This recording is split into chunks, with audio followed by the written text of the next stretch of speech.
केमगावचे लाडके व्यक्तिमत्व गजानन उत्तम ननरे उर्फ दादा हे परवा दिवशी अनंतामध्ये विलीन झाले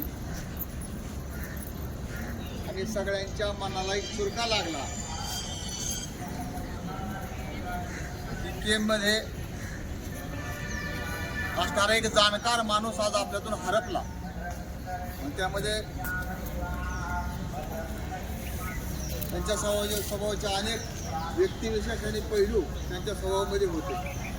मग गावातलं राजकारण असेल, समाजकारण असेल, परमार्थ असेल, शैक्षणिक कार्यक्रम असतील, प्रापंचिक असेल आणि सगळ्यात महत्त्वाचं म्हणजे जो त्यांचा स्वभाव मनमिळावू होता. त्यामुळं मित्र कंपनीमध्ये एक सर्वांना जुळवून ठेवणारा धागा म्हणून दादाकडे पाहिलं. दादाने केमध्ये आदरार्थी व्यक्तिमत्व म्हणून पाहिलं जात होतं. 12,000 लोकवस्तीचं गाव, परंतु दादाच्या शब्दाला शेवटचा मान असायचा आणि हे मान कमवण्यासाठी त्यांनी त्यांची बुद्धी लहानपणापासून पणाला लावली. सर्वांच्या अडचणीमध्ये, सर्वांच्या अडचणीच्या काळामध्ये धावून जाणारा माणूस, व्यवस्थित सल्ला देणारा माणूस, प्रत्येकाच्या व्यक्तिमत्वाची जडण घडणारा माणूस आज आपल्यातून केममधून आपल्या सर्वातून निघून गेलेला आहे आणि केमची सगळ्यात मोठी हानी झाली. व्यक्तिशः प्रत्येकाच्या आयुष्यामध्ये, माझ्या तर आयुष्यामध्ये माझं व्यक्तिमत्व जडण घडण्यामध्ये किंवा माझं प्रापंचिक विकास होण्यामागे दादांचा फार मोठा हातभार त्यासाठी लागला. प्रत्येक गोष्टीमध्ये जेवढ्या माझ्या जीवनामध्ये अनेक घटना घडल्या त्या घटनेमध्ये दादांचा सहभाग होता. माझं शिक्षण करण्यापासून माझं लग्न होईपर्यंत किंवा माझं घर बांधेपर्यंत सगळ्या गोष्टीमध्ये दादांनी मला सहकार्य केलं. जेवढं त्यांच्या भावावरती प्रेम होतं, जेवढं त्यांच्या मुलावरती जेवढं प्रेम होतं, तेवढंच प्रेम त्यांनी माझ्यावरती केलं आणि माझ्यावरती अगणित उपकार केले. माझे ज्यावेळेस वडील गेले त्यावेळेस वडीलकीचा पाठीवरनं हात ठेवण्याचं काम दादांनी केलं. म्हणून पित्या समान मी त्यांना मानत होतो आणि प्रत्येक गोष्टीमध्ये त्यांचा सल्ला हा बहुमोल असायचा. म्हणूनच मी आज गावामध्ये एक चांगला माणूस म्हणून गणला जातो.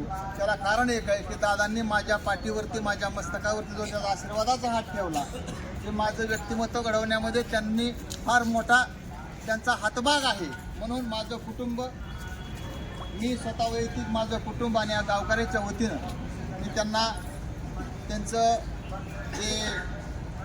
आत्म्यास चिरशांती मिळावी आणि त्यांच्या कुटुंबामध्ये या दुःखातून सावरण्याचं बळ मिळावं. त्याचबरोबर त्यांच्या कुटुंबातल्या सगळ्या ज्या व्यक्ती आहेत त्या दादा सगळ्यात थोरले होते. वास्तविक 3 बहिणी 3 भाऊ हे 7वे, सगळ्याला सन्मार्गाला लावण्याचं काम दादांनी केलं. त्याचबरोबर त्यांची मुली आणि मुलगा या सगळ्यांचं व्यक्तिमत्व घडवण्यामध्ये आणि तेही सगळ्यांना चांगल्या सन्मार्गाला लावण्याचं काम दादांनी केलं.